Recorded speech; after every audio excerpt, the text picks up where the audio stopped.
Nos últimos 12 anos, Rondonópolis ganhou quase 50 mil novos moradores. Foi o que mostrou a prévia do censo do IBGE, divulgada no ano passado pelo governo federal. Em 2010, eram um pouco mais de 195 mil habitantes. Em 2022, quase 245 mil. É como se na última década, Rondonópolis ganhasse por dia 11 novos moradores. E reforça o título de maior cidade do interior de Mato Grosso. Se você comparar com o comércio de uma cidade importante, ela é a esquina mais valorizada, né, do centro-oeste brasileiro, talvez. Ela é uma esquina muito importante e, se não a mais, mas uma das mais importantes do centro-oeste brasileiro.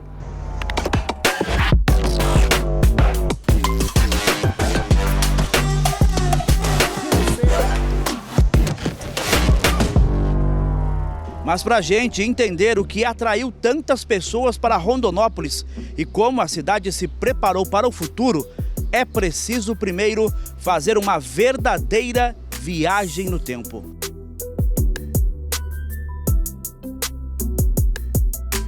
Dá para acreditar que a travessia do Rio Vermelho já foi feita com balsas? Pois é, estas fotos têm mais de 60, 70 anos e são relíquias, preservadas no acervo desta historiadora.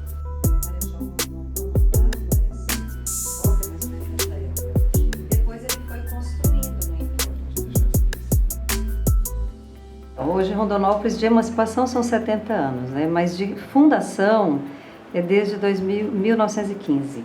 Né? Então, assim, a história que a gente conseguiu pesquisar por meio de antigos moradores é que em 1902 chegaram os primeiros moradores brancos, já haviam as tribos de índios, as aldeias Bororo aqui na região. Segundo pesquisadores, principalmente o Denis Vialu, que é de uma missão franco-brasileira, há cerca de 5 mil anos já há presença aqui na região de povos indígenas. Né? De pronto o que nós temos são os povos Bororo, né, que estão desde aquela época, continuam aqui pertinho da cidade, tem a aldeia Tadarimana.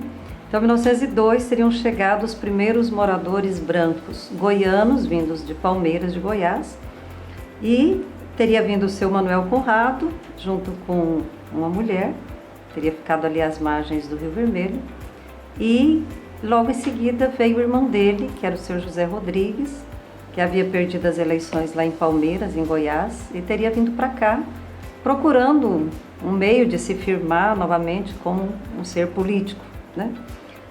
E ele tinha 11 filhos, então ele veio já com os filhos, né? Já tinha até algumas noras, e precisava de ter naquela época a educação era algo muito importante para as pessoas, ele como político, e aí ele teria trazido um professor, né, junto o professor João Caetano, que atendia os filhos e as pessoas que precisassem, as crianças. E aí então, em 1915, o professor teria falecido e ele precisava de uma escola, de um professor pelo menos, né?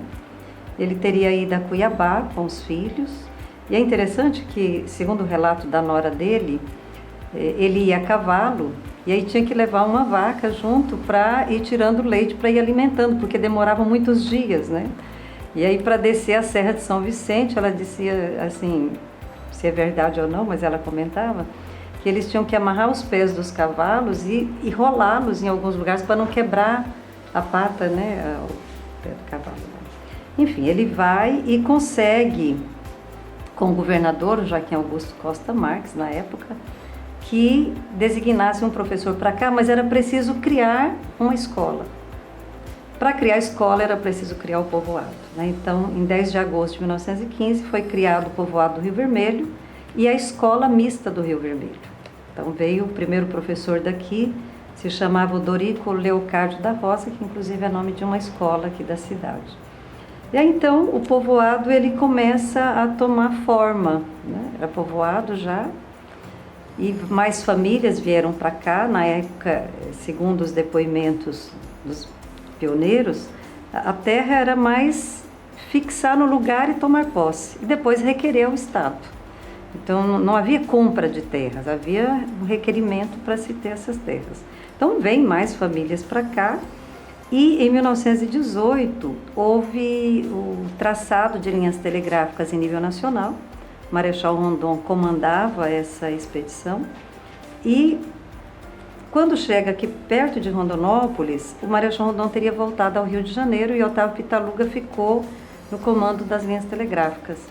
E a pedido do seu Zé Rodrigues, que era esse líder político daqui na época, né? Ele teria mudado o trajeto das linhas telegráficas, que passaria em Naboreiro, passando por aqui.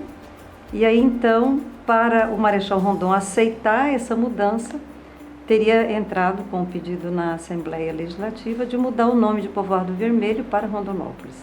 Então a história de Rondonópolis, ela se oficializa com esse nome em 1918, quando Rondonópolis é elevada à categoria de distrito de Santo Antônio do Leverger. Em homenagem ao Marechal Rondon. Em homenagem ao Marechal Rondon. Ela vive o boom na década de 70. É aí que já a cidade que ela dispara economicamente. Isso. E aí, para que ela chegasse a uma emancipação, né, só rapidamente, o posto telegráfico atrai mais pessoas, mas aí em 24, com a criação do município de Poxoréu, Rondonópolis começa a perder os moradores para lá, né? Muitos moradores vão, tanto é que em 30 o cartório de paz aqui do distrito vai também para Poxoréu. Então nós passamos a ser, a partir de 1930, distritos de Poxoréu, né? Distrito. E aí então, praticamente de 30, uns 16, 17 anos, ficou um povoado, um distrito pequeno, né, ligado a Poxoréu, dependente de Poxoréu. Em 47, né, dentro do projeto da Marcha pro Oeste, tem uma companhia, a Companhia Noretama, promove a venda de terrenos aqui próximo da cidade, onde hoje é a Vila Paulista, e teria trazido para cá 50 famílias de paulistas. Então aí sim, aí vai ser um outro marco interessante na história do distrito de Rondonópolis, agora pertencendo a Poxoréu, mas tem uma figura que entra em cena aí que é bastante interessante. Aliás, duas figuras. Dom Vunibaldo, que era bispo da Chapada dos Guimarães, aqui pertencia como prelazia, como na época prelazia, a Chapada e como distrito a Poxoréu, né? Vive nessa dicotomia aí. E aí em 47, com essa vinda dos colonos para a Vila Paulista, Dom Vunibaldo traz algumas freiras para São Lourenço de Fátima, em 47, e 49 para Rondonópolis. Então, tem até uma fala da irmã Teresa Marangoni, que com a escola, aí o distrito deslanchou, né? Porque aí as pessoas que moravam nos sítios próximos, e aqui é uma região de minifúndios, né? São pequenos sítios, colônias. Muitas colônias tinham sido criadas, né? Então tem a colônia de Mata Grande, a colônia de Rondonópolis, a colônia de Campo Limpo. Então eram colônias onde tinha, segundo o depoimento do padre Miguel, de 100 a 150 famílias, cada família numerosa, né? Então havia muita gente. E em 51, com a construção da ponte, porque um outro entrave era o rio. Né? Como chegar aqui? Era por balsa, né? Desde o início, sempre por balsa. Em 42 tentaram fazer uma ponte de madeira e veio uma enchente, levou a ponte. Mas em 51, aí se tem a construção da ponte. E com a ponte, então, facilitou o comércio, facilitou a vinda de mais pessoas para cá, né? E aí em 53 a gente teve a emancipação do município. Chegando a 70, quando o governo federal lançou um novo programa e aí a cidade... Isso. Aí na década de 70, então 60, Rondonópolis é conhecida como a capital do algodão. 70, né, mais ou menos em termos de décadas, 70 a capital, a Princesa do Leste, né, produção de arroz. E nesse período com o projeto, né, nacional, dentro do Programa Nacional de Integração Nacional, é criado o Prodoeste, que era o Programa de Desenvolvimento da Região Centro-Oeste. Né? E facilitava muito a aquisição de grandes extensões de terra. Né? É justamente um período em que a gente fala assim, que Rondonópolis se insere no contexto capitalista de produção, que é o pensar grande, né? É a vinda de colonizadoras e de grandes proprietários, né? Começam os latifúndios aqui na região. Acontece a mecanização do campo, um êxodo rural, né? Então aí vai ter a criação, por exemplo, em 50 a criação de uma vila, a primeira vila operária, que vai ter uma característica assim bem ligada a esse êxodo, que vai acolher essas pessoas que eram expulsas pela mecanização e pela chegada do latifúndio também, né? Então 70 começa uma outra Rondonópolis. Conhecer sua história, entender seu DNA como comunidade, olhar e planejar o futuro. O meu slogan é humana, inclusiva e cidadã. E nós vamos mudar possivelmente o ano que vem nosso slogan para pronto para o futuro. A cidade desenvolveu muito, esses tempos cresceu muito. E cada dia está crescendo mais, né? Isso é muito bom para Rondonópolis, né? E para o povo rodonopolitano. Não só o povo rodonopolitano, né? Que tem muita gente que vem de fora, né?